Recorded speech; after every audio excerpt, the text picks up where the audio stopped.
Բարև միասին կարող ենք հասարակական կազմակերպությունը այս տարի իրականացրել է մի շատ հետաքրքիր ծրագիր կախվածությունների բուժման ազգային կենտրոնի եւ Երևանի քաղաքապետարանի հանրակրթության վարչության հետ միասին դպրոցներում մենք իրականացրել ենք իրազեկման դասընթացներ։ Դասընթացները կապված էին կախվածությունների կանխարգելման հետ եւ կոնկրետ դասընթացները իրականացվում էին ոչ թե երեխաների, այլ ծնողների եւ ուսուցիչների համար։ Խնդիրը կայանում է նրանում, որ հասարակության լայն շերտերը չեն առերեսվում իրականության հետ։ Հասարակությունը դժվարությամբ է ընդունում մի փաստ, որը կապված է կախվածությունների հետ եւ ինֆորմացիայի տեղեկատվության բացակայության պատճառով մենք հասարակության ավելի չափահաս քաղաքացիներս մտածում ենք, որ մենք չունենք նման խնդիր։ Իրականում շատ ավելի լուրջ խնդիրներ ունենք այս ոլորտում, որովհետև դեռևս 1 տարեկան հասակից մենք 21-րդ դարի քաղաքացիներս մեր երեխաներին արհեստականորեն կապում ենք մի երևույթի հետ, որը կոչվում է սմարթֆոն, որը տանում է մեր երեխաներին դեպի անծայրածիր մի աշխարհ, որը մեր երեխաներին կտրում է բնությունից, ազատ ապրելու, ազատ մտածելու, ազատ շնչելու, վայելելու կյանքը այդ բոլոր հնարավորություններից եւ տանում է մի անծայրածիր աշխարհ, որը կոչվում է համացանց եւ կոչվում է սոցիալական ցանցեր։ 6 տարեկանից մեր երեխաները արդեն գրանցվում են TikTok-ում, 7-8 տարեկանից արդեն գրանցվում են սոցիալական այլ կայքերում եւ մենք մեծերս կորցնում ենք վերահսկողությունը երբեմն, որտեղ են նրանք, ինչով են հետաքրքրվում, ինչ են տեսնում, ինչ են նայում, ինչ ինֆորմացիայի տեղեկատվության աղբյուրներ ունեն։ Եվ սա է պատճառը, որ մեր օրերում կախվածությունները եւ դրանք բնավ պարտադիր չէ, որ լինեն քիմիական կախվածություններ, դրանք կարող են լինել տարաբնույթ կախվածություններ, մեր օրերում շատ մեծ տարածում են ստացել։ Իհարկե մեր հասարակական կազմակերպության թիրախը հենց քիմիական կախվածություններն են, որի մասին տեղեկատվություն մեզ տալիս են հենց սոցիալական կայքերը։ Սոցիալական կայքերը մեր լավագույն գործընկերներն են եւ մենք մեր ստացած տեղեկատվությամբ կիսվում ենք օրինապահ կամ իրավապահ այլ մարմինների հետ, քննարկում ենք մեր գործընկերների հետ, փորձում ենք գտնել լուծումներ։ Ես ուզում եմ շատ մեծ շնորհակալություն հայտնել կախվածությունների բուժման ազգային կենտրոնին ծրագրին շատ ակտիվ մասնակցելու համար եւ մասնավորապես իմ գործընկերոջը Իլոնա Հովհաննիսյանին, որովհետև որպես հոգեբան մենք միասին ենք իրականացրել այս ծրագրերը եւ Երևանի քաղաքապետարանի հանրակրթության վարչության պետին, պարոն Կարեն Սարգսյանին եւ իհարկե տիկին Ելենա Հարությունյանին իրենց այսպես գործուն միջամտության եւ սիրով համագործակցելու համար։ Այս ծրագրի շրջանակներում Երևան քաղաքի թվով 12 միջնակարգ կրթության միջնակարգ դպրոցներ ներգրավել են ծրագրում եւ միջին թվականակով 9000-ից ավել միայն ծնող տեղեկացվել է կախվածությունների մասին, որովհետեւ ծրագիրը եղել է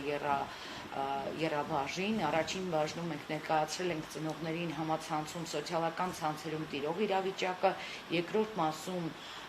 տիկին Իլոնա Հովհաննիսյանը ներկայացրել է հոգեբանական կախվածության հոգեբանական կողմերը եւ իհարկե նաեւ կախվածությունների բուժման ազգային կենտրոնի սոցիալական աշխատող Մարիամ Մկրտչյանը ներկայացրել է թե դպրոցներում ինչ գործառույթ ունի սոցիալական մանկավարժը եւ ինչպես կարող է ներազդել այս իրավիճակի վրա։ 9000 միայն ծնող տեղեկացվել է ծրագրի շրջանակներում կախվածությունների մասին,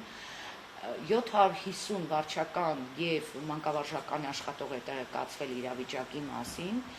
եւ ծրագրերից հետո համացանցով մեր ստացած տեղեկատվությունը դպրոցներից մեզ հետ կապ պաշտպանած ուսուցիչների, ծնողների տրամադրած տեղեկատվությունը գալիս է ասելու, որ մենք ճիշտ ժամանակին դեռ մի բան էլ ուշացած ենք սկսել նմանօրինակ ծրագրերը, որովհետեւ ցավոք սրտի այսօր հանրակրթական դպրոցների ոչ բոլոր դպրոցներում կան հոգեբաններ, ոչ բոլոր դպրոցները ունեն սոցիալական մանկավարժներ, եւ ոլորտը կարծես թե բաց է մնում։ Առայժմ այսքանը մնացածը, այո։ Երևի ներկայացնենք, թե այս տարիքի երեխաների շրջանում ինչպիսի միտումներ են վիճակագրություն։ Իրականում մեր կենտրոնի ստատիստիկ տվյալների համաձայն վիճակագրական տվյալներով մենք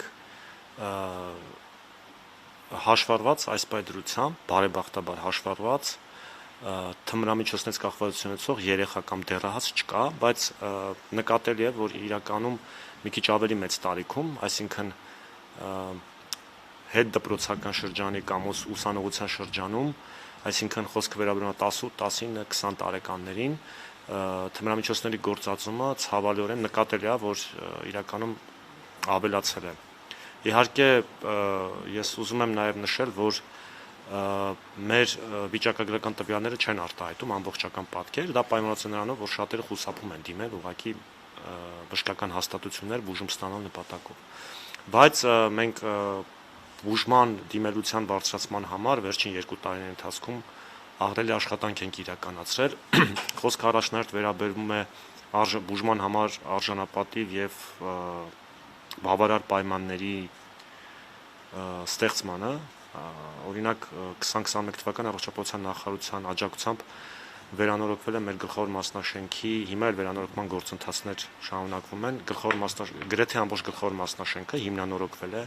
ջրահեռացման համակարգն է փոխվել, հիմա վերելակի տեղադրման աշխատանքներն իրականացում, նույն նոր որակյալ կահույք է ձեռք բերվել թե հիվանդասենյակների համար, թե մեր աշխատակիցների բնականon աշխատանքը նորմալ իրականացնելու համար։ Մի խոսքով մեծ փոփոխություն ենք այլ, բացի այդ 2020 թվականից մեր կենտրոնում ներդրվել է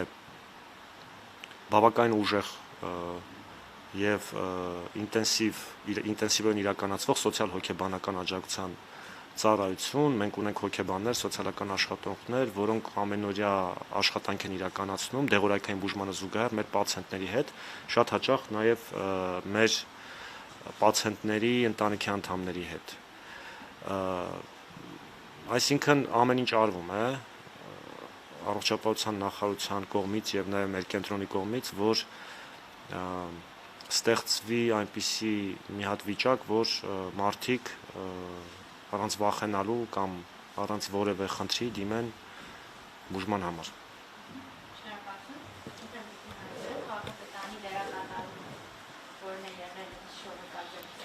Շատ լավ, նախ եւ առաջ ուզում եմ նշել, որ քաղաքապետարանի աշխատակազմի հանրակրթության վարչությունը 2021 թվականին իր ծրագրային ուղղությունները երբ որ մշակում էր գործողությունների, որպես թիրախային ուղղություն վերցրեց նաեւ հանրային առողջությունը։ Եվ այս շրջանակում իհարկե մենք նկատի ենք ունեցել նաև կախվածությունների դեմ պայքարը, մանավանդ որ կառավարության հաստատած թմրամիջոցների եւ ապօրինի շրջանառության դեմ պայքարի ծրագրի շրջանակում վերապահված գործողություններ ունեինք, մեզ վերապահված, որն էր, որ պետք է անցկացվեին սեմինարներ, դասընթացներ սովորողների, ուսուցիչների շրջանում, ինչպես նաև ծնողների շրջանում։ Այս առումով մեծ էր մեր ուրախությունը, երբ որ մեր գործընկեր միասին կարող ենք հասարակական կազմակերպությունից եղավ առաջարկ համագործակցության։ Երբ որ հասարակական կազմակերպության ներկայացուցիչը Տիկին Ռուզաննա Երեմյանը ներկայացրեց այն իրավիճակը, որ կա Հայաստանի Հանրապետությունում, մասնավորապես հանրակրթական դպրոցների սովորողների շրջանում, ճիշտն ասած, մեզ համար շատ շոկային էին այն վիճակագրությունը, որ ներկայացվեց, եւ մենք հասկացանք, որ իսկապես պետք է գործուն քայլեր ձեռնարկել այս ուղղությամբ, եւ առաջին պայմանավորվածությունը, որ եղավ 12 միջնակարգ դպրոցներում, որոնք որ քաղաքապետարանի ենթակայության էին, իսկ 12-ը այն դպրոցներն են, որտեղ որ նաև գործում են ավագ դասարաններ, մենք որոշեցինք ծրագիրը մեկնարկել հենց այս դպրոցներում։ Մենք նախ առաջինը, որ սկսեցինք, հանդիպումներ տվյալ դպրոցների տնօրենների հետ եւ նրանց իրազեկումը։ Նույն ձևաչափով ինչ որ հաջորդիվ եղավ դպրոցներում, եղավ դասընթաց տնօրենների համար, նույն իրավիճակը դպրոցների տնօրենների շրջանում էր, երբ որ իրենք ծանոթացան ներկայացված տվյալներին, վիճակագրական տվյալներին, իրենք եւս առլևս նախանձախնդիր էին, որ իրենց դպրոցում կազմակերպվի դասընթացը։ Հաջորդիվ կազմված ժամանակացույցի համաձայն ապրիլ, մայիս, հունիս ամիսներին եղան այս հանդիպումները եւ յուրաքանչյուր դպրոցում հրավիրվում էին հանդիպումներ, որոնց մասնակցում էին ինչպես տվյալ դասարանների, այսինքն 9-ից 12-րդ դասարանների սովորողների ծնողները, այնպես էլ այդ դասարանում դասավանդող բոլոր ուսուցիչները։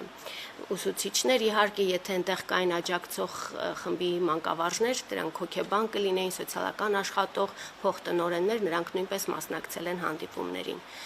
Ինչ հաջորդիվ առիթ կունենա Տիկին Երեմյանը ներկայացնելու, որ հանդիպումների արդյունքում ինչքան զանգերը շատացել էին անհատական, երբ որ կոնտակտ էր փոխանցվել, եթե հանդիպումների ընթացքում արդեն ակնադիտական առումով մեզ համար պարզ էր, որ հետաքրքրությունը բավականին մեծ է եւ նույնականացում էր գնում արդեն մասնակիցների շրջանում, որովհետև երբ որ ներկայացվում էին որոշակի փաստեր, մարդիկ սկսում էին անդրադառնալ իրենց աշակերտների, իրենց զավակների վարքագծին եւ այլն, մենք զգում էինք, որ հետաքրքրություն կա, բայց եթե անգամ այդ պահին կար այդ արգելքը, որ արտահայտվեին, ինչ որ բացվեին ավելի, հաջորդիվ իրենք կապ էին հաստատում արդեն անհատապես։ Մենք նաև այս փուլով, այսինքն մասնագետները հանդիպեցին միայն ծնողների, մանկավարժների հետ, ինչպես ասացի, եւ դպրոցի անձնակազմի, մենք մի քիչ խուսափեցինք հանդիպել սովորողների հետ, որպեսզի ավելի լավ հասկանանք, թե ինչ կերպ պետք է կառուցենք սովորողների հետ մեր զրույցը։ Բայց հետաքրքիր մեկ այլ նախաձեռնություն, որ էլի համատեղ մենք իրականացնում ենք հասարակական կազմակերպության հետ, դա նկարչական մրցույթն է, որ կրում է աշխարհն առանց կախվածությունների խորագիրը եւ երևի հաջորդիվ կներկայացվի ինչպես է լինելու ամփոփումը, ինչ էր արվում սովորողների հետ այս նախագծի շրջանակում, սովորողները նրանք, ովքեր որ ուզում էին մասնակցել նկարչական մրցույթին, հետաքրքրություն էին դրսևորում, նրանց առաջարկվում էր հասարակական կազմակերպության կողմից իրազեկման հանդիպում, այսինքն այդ սովորողներին տալիս էին ինֆորմացիա, ինչ է կախվածությունը, ինչպես պայքարել կախվածությունների դեմ, որպեսզի երեխաները նույնպես իրենց աշխատանքներում կարողանային որոշակիորեն կողմնորոշվել, նաև այդպիսով գիտելիք էր փոխանցվում իրենց կախվածությունների դեմ պայքարի։ Մեր հիմնական այս փուլում այսքանն է համագործակցությունը, մենք առիթ ենք ունենալու իհարկե բոլոր շահառու դպրոցների, տնօրենների, անձնակազմերի ներկայացուցիչների հետ ունենալ քննարկում, որպեսզի նաև այդ հետադարձ կապը ապահովենք եւ հասկանանք ինչ են իրենք ստացել այդ հանդիպման արդյունքում եւ ինչ կուզենային հաջորդիվ շտկել գուցե կամ հաջորդիվ զարգացնել համագործակցությունը ուղղությունները նախանշել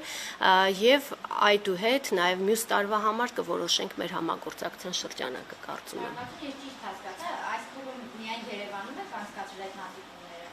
եւ աշակերտների մասին մեր ծնողներ Առաջին փուլում այո, անցկացրել ենք ուսուցիչների եւ ծնողների համար, աշակերտների համար երբեմն հակագովազդը նաեւ գովազդը սկզբունքը այս պարագայում իրարելով հասկացանք, որ նախ առաջինը պետք է իրազեկել ծնողներին, նախ առաջինը պետք է խոսել մեծերի հետ, ներկայացնել իրավիճակը, փորձել գտնել լուծումներ, տալ բավարար գիտելիքներ իդենտիֆիկացնելու այն երեխաներին, որոնք կարող են խնդիր ունենալ հետագայում կամ ունեն տվյալ բանին։ Իսկ երեխաների հետ աշխատանքը պիտի հիմնված լինի մայր գործընկերը կասի, վստահ եմ բոլորովին այլ սկզբունքների վրա, որովհետև կա տեղեկատվություն, որ դու կարող ես կիսվել ծնողի հետ եւ խոսել դրա մասին բարձրաձայն, երբ որ դիմացդ նստած են չափահաս մարդիկ եւ կա տեղեկատվություն, որի մասին իրավունք չունես խոսելու երեխաների հետ։ Այդ սկզբունքը պահելով մենք առաջին ծրագիր իրականացրել ենք միայն մեծերի համար։ Ինչ վերաբերում է ցուցահանդեսին, այո, շնորհակալություն Երևանի քաղաքապետարանի հանրակրթության վարչության, որը շատ մեծ այսպես սիրով միացավ մեր նախաձեռնությանը։ Մենք Երևան քաղաքի տարբեր հանրակրթական մշակութային դպրոցներում եւ նաեւ մարզերից շատ մեծ ուրեմն մասնակցության հայտեր են ունեցել մշակութային կրթության աջակցության հիմնադրամի այսպես հետ գործընկերության արդյունքում շատ հազարավոր երեխաներ լսեցին կախվածության մասին, խոսեցին կախվածության մասին, նկարեցին, ստեղծագործեցին կախվածության մասին։ Դա ընդհանրապես ոչ այսպես տեղայնացնելով, ոչ երեխային ասելով, թե կոնկրետ որ կախվածությունը ինչ է եւ այլն, ընդհանրապես ընդհանուր կախվածության մասին, որովհետև երբ որ երեխան սկսում է մտածել որոշակի երևույթների մասին, ինքը նաև իր ներսն է նայում, այստեղ խնդիրը դա է։ Իսկ մնացած ուրեմն համագործակցության առաջարկը մենք սիրով Երևանի քաղաքապետարանի հետ իրականացնենք նաև այլ ծրագրեր, ինչպես նաև կախվածությունների բուժման ազգային կենտրոնի հետ, որովհետև առանց հմուտ պրոֆեսիոնալ մասնագետների, առանց մասնագետների, ովքեր տիրապետում են ամբողջ դաշտը, գիտեն ինչպես հաղորդակցվել հոգեբաններից սկսած մինչև բժիշկները, մենք առանց նրանց օգնության իհարկե այս մակարդակի ծրագիր իրականացնում չենք։ Շնորհակալ եմ, ինչ խոսք Տիկին Հովհաննիսյանի փոխանցելը մի ճշտով։ Նշվեց, որ վիճակագրությունը երբ ներկայացվեց զարմացած ենք, թե իրենք թե դպրոցի տնօրինությունը եւ այլն, վիճակագրությունը բացառապես թմրամիջոցներին է վերաբերում, ինչ պատկերի մասին։ Կախվածություններին, մասնավորապես թմրանյութերի կիրառմանը եւ սոցիալական կարգերում տիրող իրավիճակին։ Թույլ տվեք այս բանին եթերով չբարձրաձայնել այն մանրուքները, որոնք առնչվում են մեր ունեցած տեղեկատվության հետ, նորից եւս մեկ անգամ հակագովազդը սկզբունքը չխախտելու համար։ Մենք երկու ռիսկ կնշեք, որ օրինակ ծնողը սոցիալական ցանցում դա տեսնի, հասկանա, որ սա խնդիր է։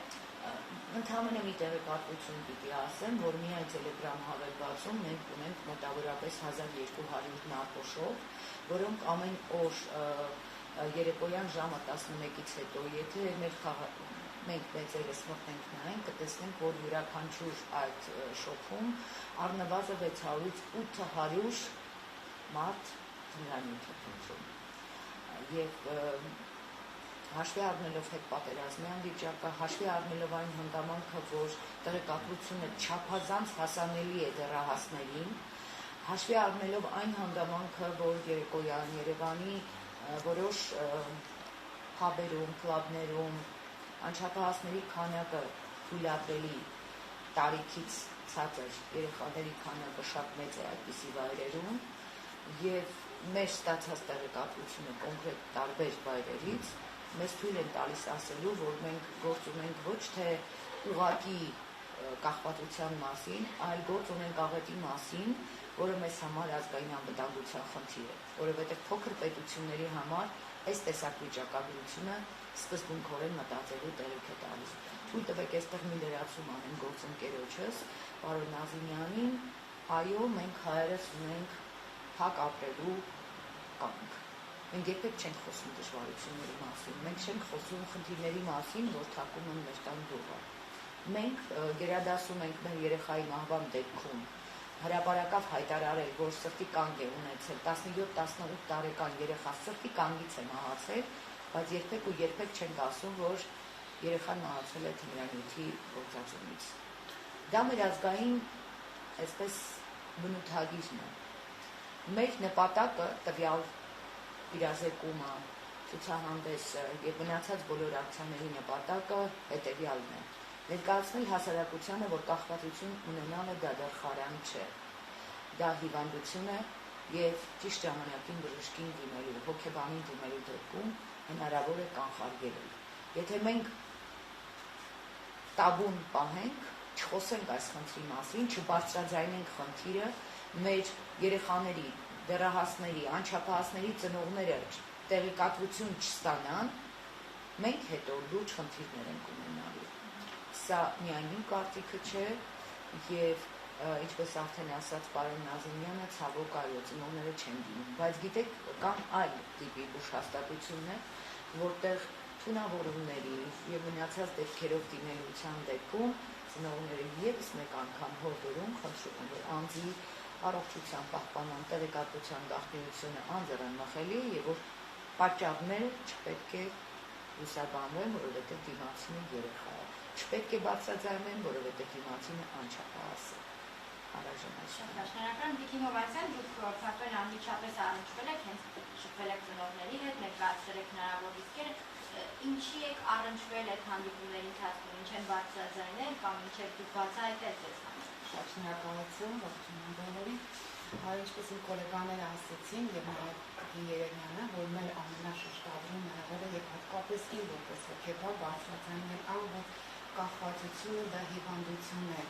Եվ դուք շատ լավ գիտեք, որ հասարակությունը դիտակավորված են կախվածություն ունեցողները։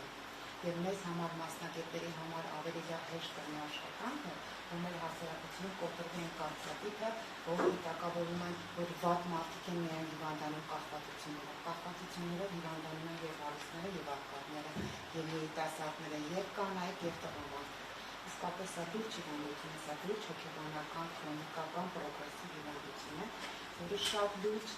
լայն տարածում է ստացել հատկապես երիտասարդների շրջանում։ Հավատացեք, եթե տարիներ առաջ լիներ այս մի հանդիպումը, մի տեսակ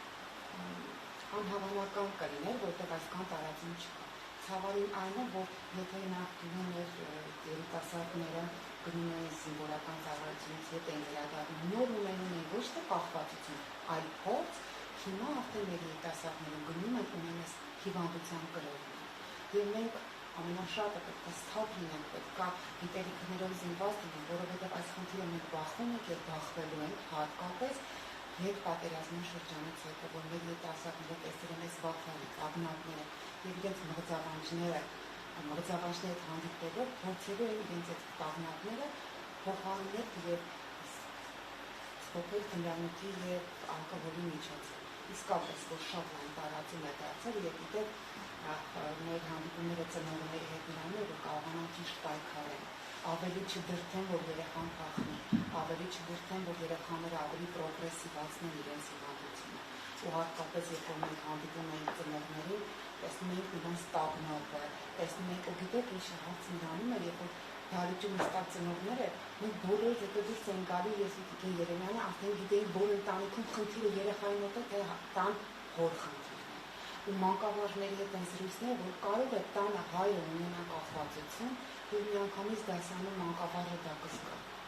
Եվ խնդիրը նաեւ ինչու է մեր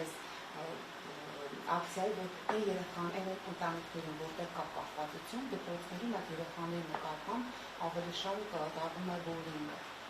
Դա շատ տարածված է, երիտասարդների հատկապես ավագ դպրոցներում։ Շատ լավ, պարոն Նազիմյան, մենք ըստ էության չունենք վիճակագրական հստակ պատկեր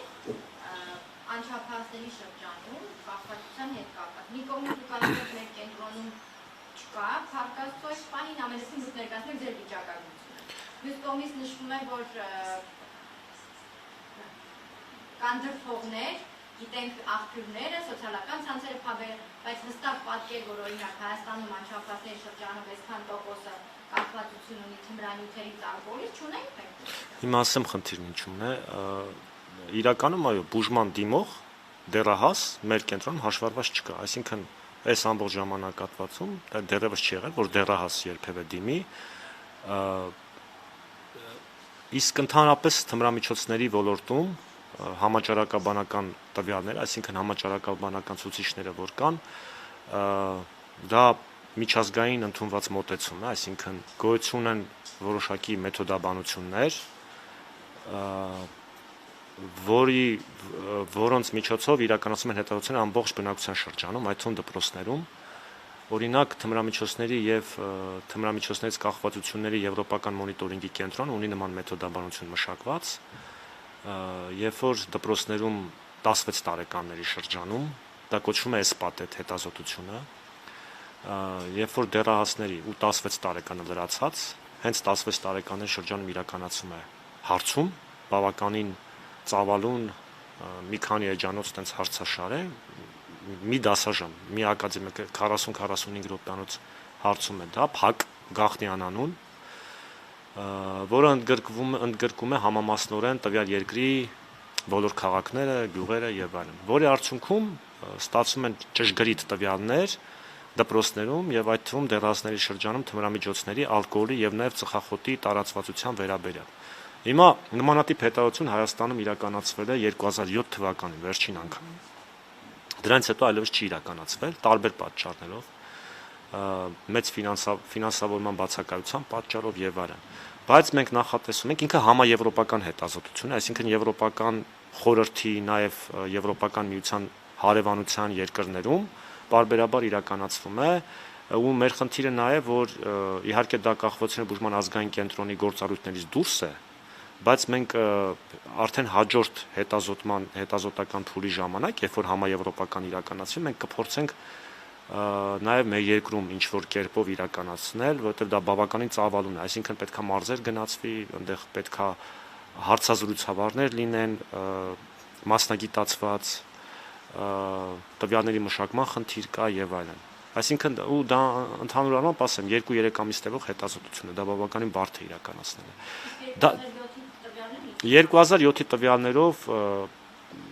բավականին քիչ էր տարածվածությունը, այսինքն այնտեղ կար 0.2%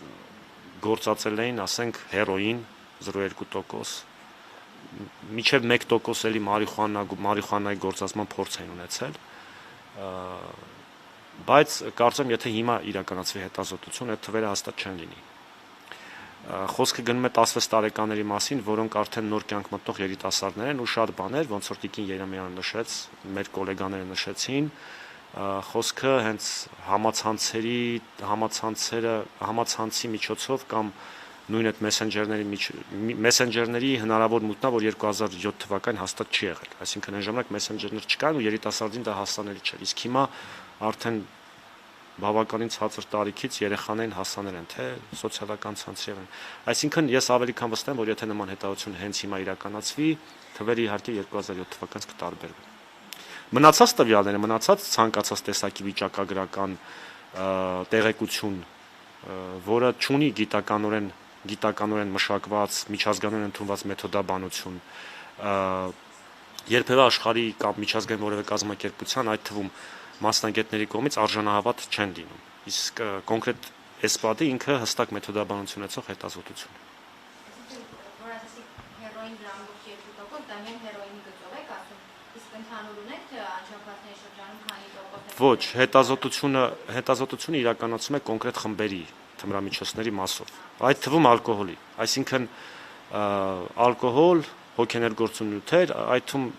մենակ թմրամիջոցներ չէ, այսինքն հոգեներգործուն այլ նյութեր, որոնք ելի բնակության շրջանում կամ աշխարհում չարաշահվում են, օրինակ բենզոդիազեպինային տրանկվիլիզատորներ, որոնք ելի չարաշահվում են, կամ ասենք այլ նեյրոլեպտիկներ կամ օրինակ ցնորացին որոշակի նյութեր, որոնք թմրամիջոցների չեն դասակարգվում որպես թմրամիջոց, բայց իրանք հոգեներգործուն ազդեցություն են եւ ունեն կախվածություն առաջացնելու պոտենցիալ։ Այսինքն իրականացում է խմբերով։ Սովորողը ինքը պատասխանում է ըստ խմբերի։ Իսկ ամենաբարձր կիրառելիությունը Իհարկե մարիխուանան է։ Ավանդաբար Հայաստանում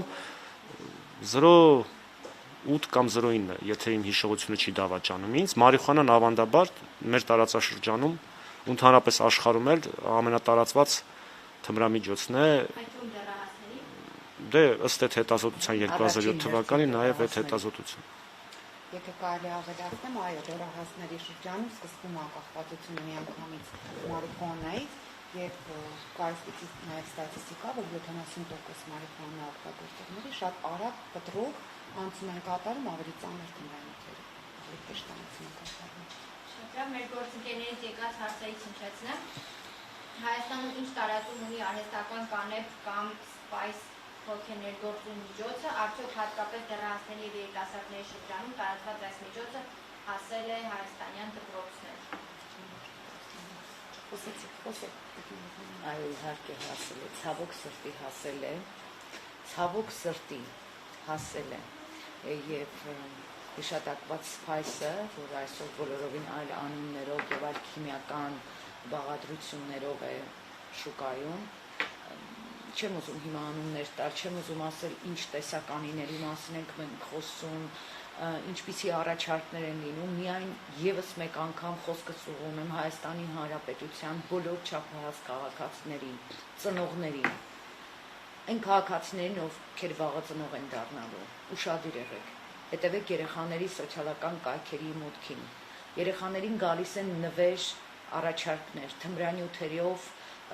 թմրանյութեր առաջարկող նվերներ, դրանք լինում են սոցիալական կայքերում, Viber-ում, Messenger-ում, ամենտեղ գալիս են երեխաներին 15-16 տարեկան պատանիներին, դեռահասներին առաջարկում են այս կամ այն տիպի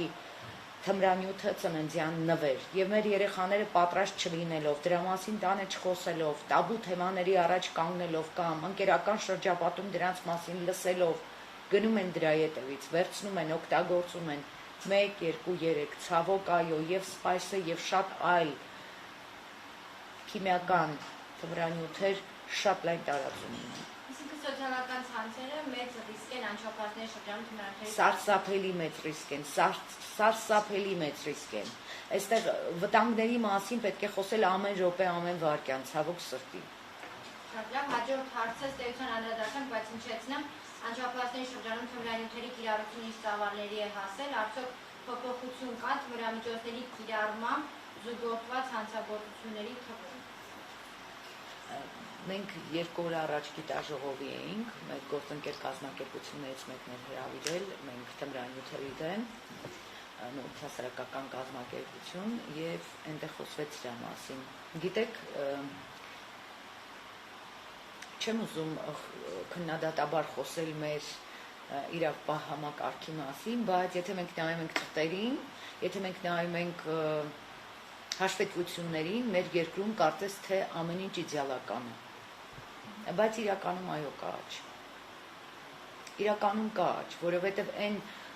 գործառույթները, որ ունի ոստիկանությունը իրականացնելու դեռահասների շրջանում, անչափահասների շրջանում, կրթական հաստատություններում եւ այլն, դրանք բավարար չեն, դրանք այսօրվա երիտասարդության կամ այսօրվա դեռահասների համար չունեն ներգործելու աստիճան, դրանք չեն ազդում նրանց վրա, որտեղ պետք է գտնել այլ տարբերակ։ Մենք ինչու ենք իրականացնում այս դասընթացները այս ֆորմատով, որովհետև մենք կարծում ենք, որ արդեն 12 դպրոց մտնելուց հետո եւ մինչեւ այդ եւ դրանից հետո մենք գտել ենք այն բանալին, որով պիտի խոսենք չափահասների հետ այս խնդրի մասին։ Տիկին Երեմյան ձեզ են հարցում, խնդրում եմ մանրամասնել, թե դրթող շուկայի վիճակագրականից տվյալներն եք։ Կամ գոնե աղբյուրները նշեք։ Ինչպես նշեցիք քաբերի հետ կապված, բայց Շատ են հարգելի ծնողներ, սիրելի չափահասներ։ Telegram հավելվածում գործում է 1200 նարկոշոփ։ Instagram-ում գործում են բազմաթիվ նարկոշոփեր։ Դրանից անմասն չէ նաև Facebook-ը, մնացած բոլոր սոցիալական կայքերը։ Դրանք ունեն շատ մեծ տեսականի։ Այդ տեսականին չարիք է յուրաքանչյուրիս երեխայի համար։ Այդ տեսականին խոսքը գնում է քիմիական թմրանյութերի մասին, ես իհարկե չեմ առանձնացնում նաև մարիխուանան, նույն ազդեցությունն էլ ունենում է մարիխուանան երկարատև օգտագործելու դեպքում։ Պարզապես խնդրում եմ հետևեք երեխաների անցումային տարիքում գտնվող ձեր երեխաների սոցիալական շփումներին։ Խնդրում եմ հետևեք։ Շնորհակալ եմ եւ մի հարց էլ այս դասընթացներից հետո հետադարձ կապը նշեցիք ակտիվացել են զանգերն ավելի շատ են եղել։ Բացի այդ, որ զուտ տեղեկատվական կցանկահարեն, չգիտեմ, մասնագետների առումով գործնականում օգնելու տեսանկյունից ունեք ինչ-որ հետադարձ կապի հետ կապված։ Այո, իհարկե ունենք, ու նաև կարծրատիպն է պատրվել հոգեբանին դիմելու։ Այսինքն դուք ասում եք կասեք վիճակագրություն, բայց նաև կան բաներ, որ դիմում են հոգեբանին, չեն դիմում հիվանդանոց, իսկ հոգեբանին դիմելը դա գաղտնապահությունը պահպանվում է։ Այն կապը, այն կարծրատիպը, որ ջարդվել են, ապահովության զգացողությունը, որ կարողացել են հոգեբանի հետ կապը հաստատել, այսինքն հիվանդության բուն գաղափարը հասկացել են։ Այսինքն դասընթացին մասնակցած ծնողը, եթե հասկանում է, որ իր երեխայի մոտ ամեն դեպքում խնդիր կա, հետո կարող է ձեր մասնագետների օգնությամբ։ Ու դիմել են եւ ծնողները եւ իրենց երեխաների համար եւ իրենց ամուսինների համար։ Այո, դիմել են եւ մենք աշխատել ենք։ Իսկ պատրաստակամությունը կա այդ եթե մենք եղել, ծնողների կողմից իհարկե կա։ Այ հենց դրա համար եմ ասում, իրենք դիմել են, այո։ Հենց տեղում ենք միջոցառումից հետո մոտեցել են համար։ Ու գիտեք ինչ տախում, այն որ թաքուն է, ի սկզբանե թաքուն եկել են, որ կոլեկտիվից ոչ մեկ չտեսնի, որ մեր հետևից եկել են եւ համար են խնդրել։ Հիվանդանոցի տեղը, համարը, թեպետ մենք բոլորը ուղարկում ենք իրանց, բայց կոլեգաներից էլ են թաքցնում։ Խնդիրը իսկապես մեծ հասարակությունում մի տեսակ ամոթ է, որ ունեստանը կախվածություն ունեցող, որովհետեւ կա այդ կարծրատիպը, որ սա պիտակավորված մարդու հիվանդության գաղափարը չի ընդունում, որպես իմ կողմից որպես հոգեբան իմ հիմքը գնալու եղել է, որ հիվանդությանը վերագրեմ որպես հիվանդություն։ Իսկապես սա հիվանդություն է։ Եվ 1953 թվականից հետո կախվածությունը դասակարգվել է ծանր հիվանդությունների շարքում քաղցկեղից հետո։ Պարոն Նազարյան, տարիների ընթացքում այդ կարծրատիպի փոփոխություն չի լինում։ Իհարկե լինում է, ես դեռևս 2015 թվականին վերլուծություն ենք գրել հասարակական մեկ այլ կազմակերպության հետ, Վանաձորի Հելսինկյան ասոցիացիայի հետ, որտեղ մի ամբողջ գլուխ նվիրված է թմրամիջոցներ գործածող անձանց նկատմամբ դրսևորվող կարծրատիպային վերաբերմունքին, խարանին, խտրականությանը, եզրույթներին, նրանց, այսինքն փաստացի կախվածության համախտանիշին բնորոշ վարքային խանգարումները վերագրվում որպես բնավորության բացասական գծեր, ու ամենակարևորը, որ 2019 թվականին առողջապահության նախարարի հրամանով նույնիսկ մեր կենտրոնի անվանումը փոխվեց, նախկինում մեր կենտրոնը կոչվում էր Նարկոլոգիական հանրապետական կենտրոն, ու հաշվի առնելով նաև այդ խարանի եւ խտրականության արկայությունը, մեր կենտրոնի անվանումը փոխվեց, ավելի ժամանակակից եւ ավելի հիմնավորված անվանում դրվեց, հիմա մեր կենտրոնը դրամալ կոչվում է Կախվածությունների բուժման ազգային կենտրոն։ Բացի այդ, ընդհանրապես մեր հիվանդանոցի ու մեր կենտրոնի գործառույթներում ընդհանրապես նույնիսկ առօրյական բառապաշարում ընդհանրապես վերացվել է թմրամոլ, նարկոման, որոնք իրականում չեն էլ համապատասխանում այսօրվա միջազգային մոտեցումներին։ Հիմա նաև մեր այն իրավական ակտերում, որտեղ այդ եզրույթները կիրառվում են, հիմա մենք օրենսդրական առաջարկ պետք է ներկայացնենք, այսինքն կոնկրետ